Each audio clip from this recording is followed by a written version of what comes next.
Hi everyone, welcome to the Infinity Effects YouTube tutorial page. Today we're going through the rolled-on Infinity Spray Granite resin-based countertop system, designed for high-traffic and demanding environments. This is our professional-grade system, recommended for durability, performance, and long-term results. We also offer hands-on training courses and certified academies through our designated Infinity Effects outlets. So for more information, please contact Infinity Effects directly. This tutorial video is intended to be used as a guide only and should not be considered a replacement for proper certified training through an official Infinity Effects training outlet. So without further ado, let's get started. First step before installing the system is proper substrate preparation.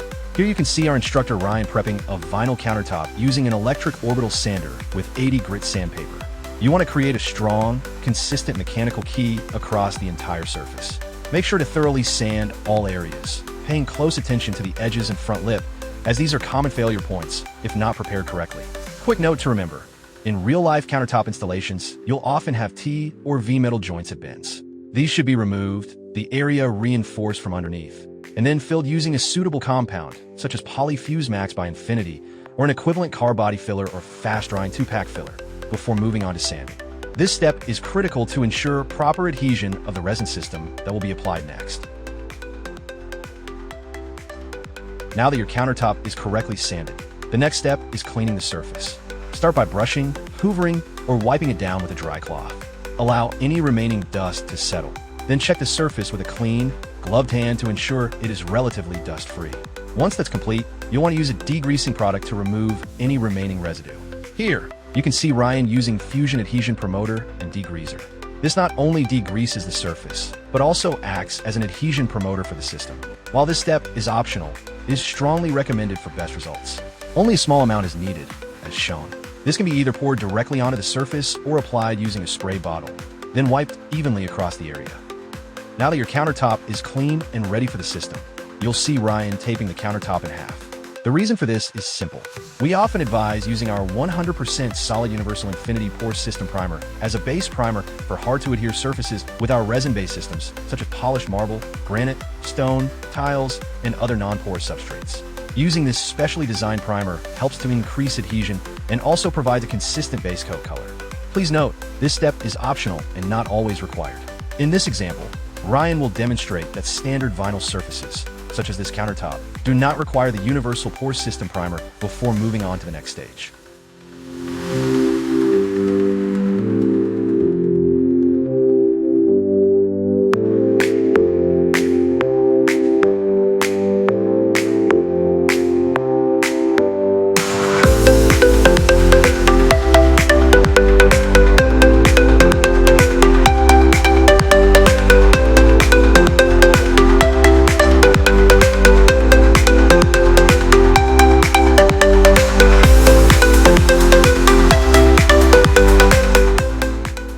Now that the 100% Universal Infinity Pore System Primer has been applied by roller in a thin, even, and cohesive coat, the next step is to allow it to become tacky. This can take over an hour, depending on temperature and airflow. However, Ryan demonstrates the use of infrared heat lamps, commonly used by professionals, to reduce this time down to approximately 5 to 10 minutes. Unlike traditional primers, this system works differently. The next coat must be applied while the primer is still in its tacky stage to ensure proper intercoat adhesion.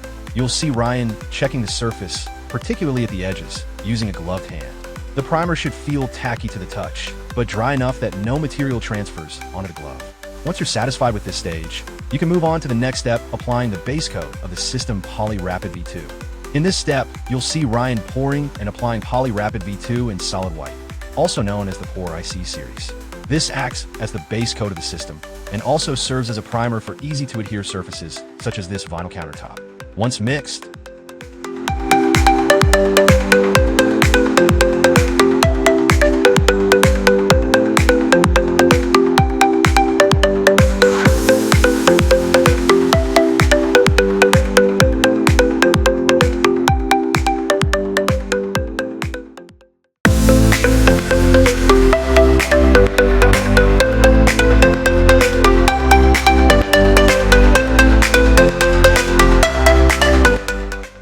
shown, Ryan first applies the material to the section of the countertop without the universal pore system primer, demonstrating how well it covers and bonds directly to the surface. He then applies the same material over the section that has been primed with the Universal Pour System primer, allowing you to see the comparison between both approaches. As this countertop is being transformed from black to solid white, a second coat will be required to achieve full opacity and consistency. Drying times will vary depending on conditions, but typically take around 30 to 45 minutes before recoating.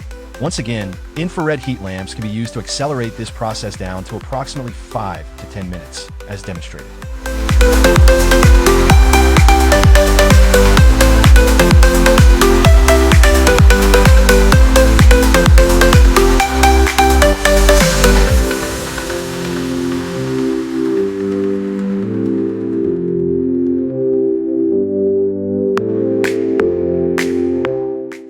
Here, you'll see Ryan preparing to apply the second base coat. After removing the infrared heat lamps, he checks the surface and front edge of the countertop using a clean, gloved hand, ensuring it is fully dry with no material transferring onto the glove. Once confirmed, he proceeds to apply the second base coat, rolling it out into a uniform, even finish. After application, he repeats the same process, using infrared heat lamps to accelerate the cure. Once cured, the surface is ready for the next stage, the decorative Infinity Spray Granite Fleck.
Once the Poly Rapid V2 is fully dry, you can move on to applying the Infinity Spray Granite Decorative Fleck Coat. This is a one-part, water-based coating, made using acrylic binders and real granite particles. When preparing the product, take care not to shake it or mix it too aggressively with a paddle, as this can rupture the granite particles, causing them to lose their color during application. Here, you'll see Ryan using a small spray shield to prevent overspray onto surrounding areas. In this demonstration, Ryan has chosen a semi-cast application, but depending on your desired finish, you can also apply a full cast or mist coat. For further guidance, speak to your local Infinity Effects representative. Once applied, this coating typically takes over an hour to dry, depending on temperature and airflow. To speed this up, infrared heat lamps can be used to reduce drying time to approximately 20 minutes.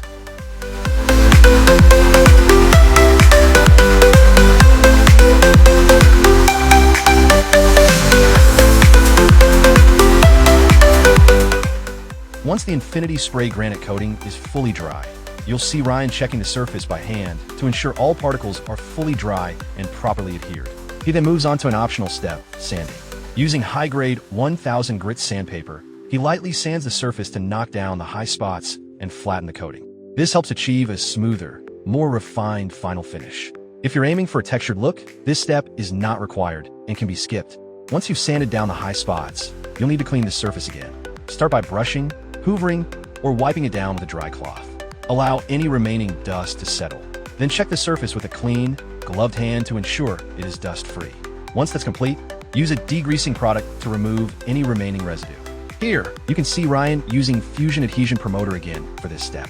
As before, only a small amount is needed, applied using a rag or spray bottle, and wiped evenly across the surface. We've now moved on to the top coat application, which is an optional final step. Here, you'll see Ryan mixing and pouring Diamond Coat, our UV-stable, high-wear polyaspartic clear coat. He then rolls it out, ensuring a smooth, uniform finish across the surface. At this stage, the system is now fully sealed and protected, and installers can finish here if desired. However, stay tuned to learn how to adjust sheen levels, such as satin or matte, and how remove dust nibs or imperfections that may occur during a rolled application.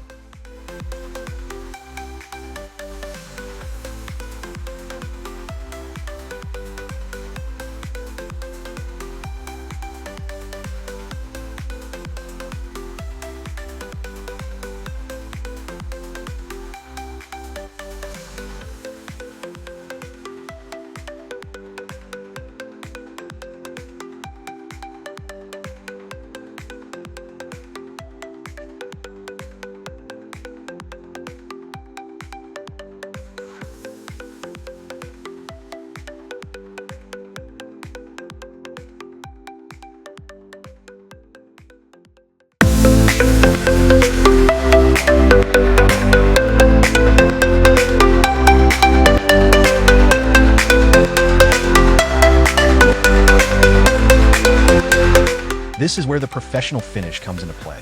If you've experienced minor imperfections, such as dust nibs or settle particles, these can be removed through wet sanding, buffing, and polishing.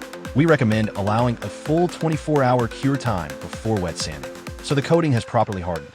If you're simply looking to adjust the sheen to a satin or matte finish, this step isn't required, and you can move straight to the final stage. Here, you'll see Ryan demonstrating the process. He begins by taping the countertop in half to show a clear before and after comparison. First, he adds water into a cup, which can be applied using a rag or spray bottle directly onto the surface. He then starts with 1,500 grit wet sandpaper, either by hand or using an orbital sander. After wetting both the surface and the paper, he sands evenly across the area. Once complete, he wipes down the countertop and checks that the imperfections are being removed.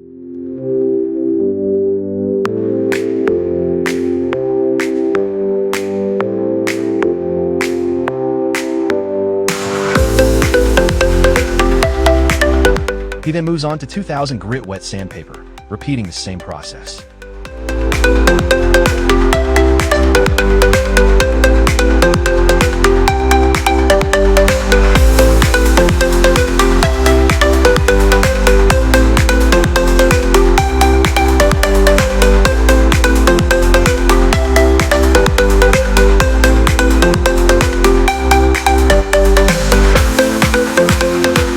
Finally, he finishes with 3,000 grit wet sandpaper, ideal for achieving a smooth, refined countertop finish. By wet sanding and polishing, you not only improve the appearance, but also increase scratch resistance, as the flatter surface reduces visible abrasion. Now that the countertop has been properly sanded and all imperfections have been removed, it's time to begin cutting and polishing. First, make sure the surface is fully clean and dry, with no sanding residue remaining.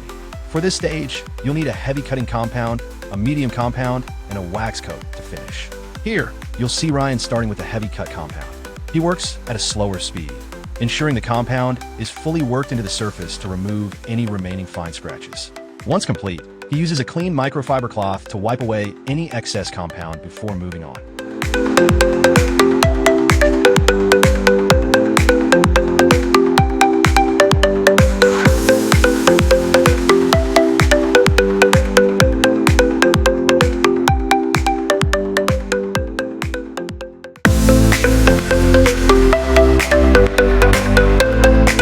Next, he applies the medium cut compound, repeating the same process while slightly increasing the speed of the polisher to refine the finish further. After achieving the desired result, he moves on to the final stage.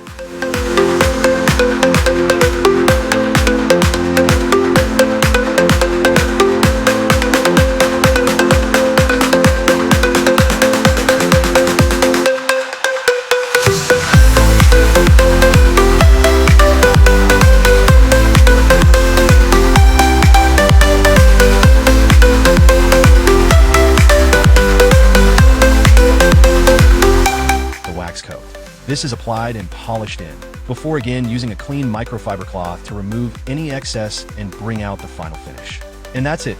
Your countertop has now been fully wet sanded, buffed, and polished, leaving a smooth, durable, high-quality finish ready for everyday use.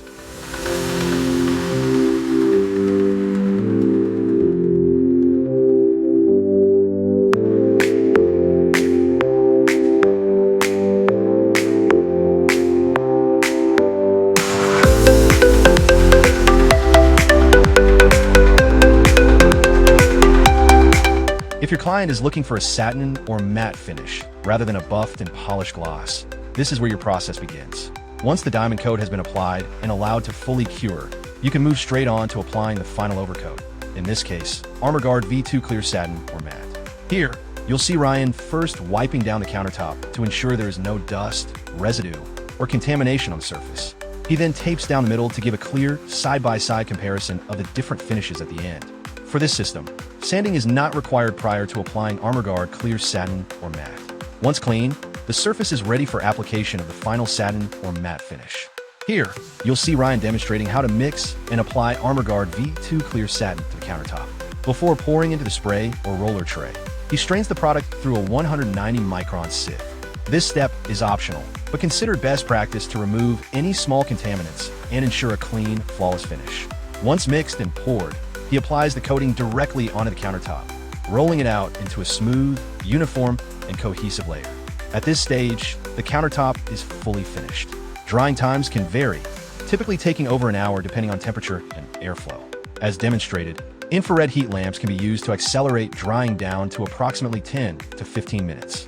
Please note, once the system is complete, we recommend leaving it for 12 to 24 hours before placing items back on the surface, allowing it to cure properly. For best long-term performance, keep the surface protected for up to 7 days before putting it into full use.